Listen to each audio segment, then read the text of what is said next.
Hi, my name's Mark. I'm Cass. My name is Skin. My name's Ace, and we are Skunk Anansie, and you are watching TVN on Onstage Web. Everything's political!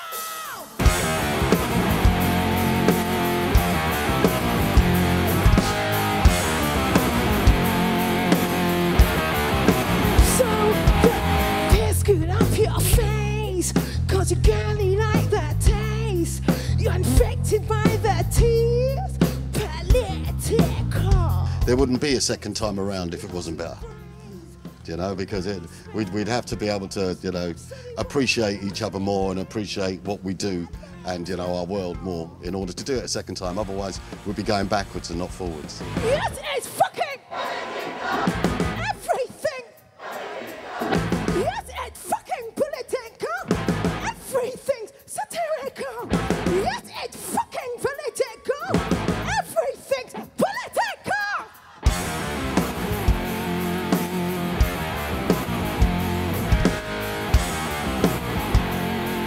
No, it wasn't difficult. I think we all were feeling the same way about it.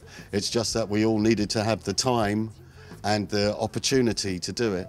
And it was the release of our greatest hits, which was the catalyst for us getting back together. And so once we were approached by our old record company to do the greatest hits, we wanted to be involved in that because we wanted to add value to the package, as opposed to just let it go out there and maybe, you know, end up in the pound bargain bin.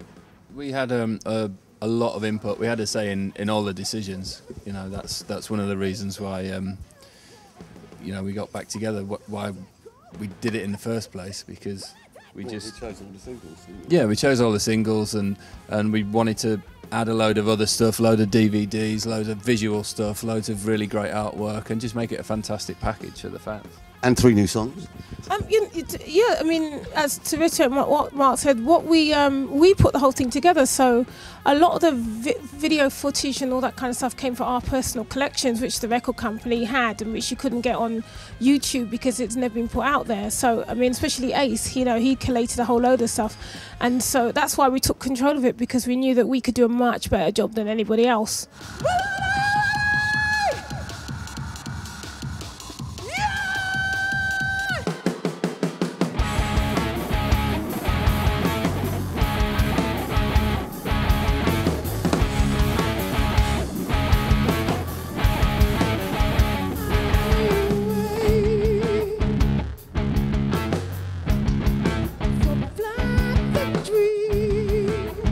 The band was kind of had a great vibe, and we had the chemistry, and we knew that we were firing as a band, but we didn't really know what to do when we first did those first couple of gigs. We just thought, let's test the water. But all of a sudden, in 5 minutes, everything was sold out. Tickets were going for £500 on eBay, and then we were looking at the YouTube, and YouTube's like millions of views, and it was all a bit like, wow, we really do have a strong fan base that we never really understood or realised until then, and it's actually been amazing, because now we have a whole new audience across everywhere we're playing. There's a lot of new young people, a whole audience. YouTube and, you know, social networking has kept us very much alive in the time that we took off.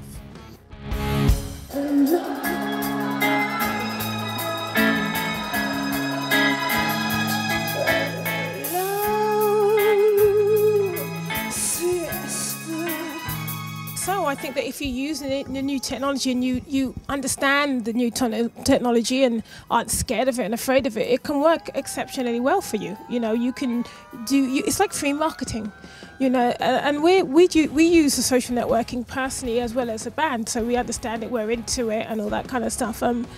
I mean, obviously, you know, with the internet downloading, that's been quite hazardous for the last 10 years. But I think, you know, with the iCloud and the way the things are going, that's all about to change. I think that illegal downloading is actually, you know, on its last legs. And I think the attitude of the people is changing. People are understanding that, you know, music has to be paid for. And when it's not, you just get horrible, horrible pop music non-stop.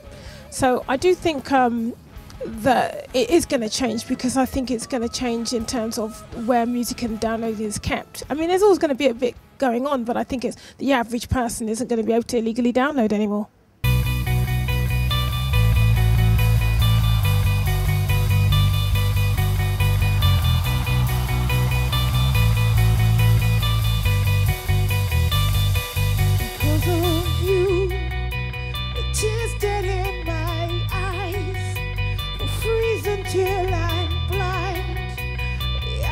good for you.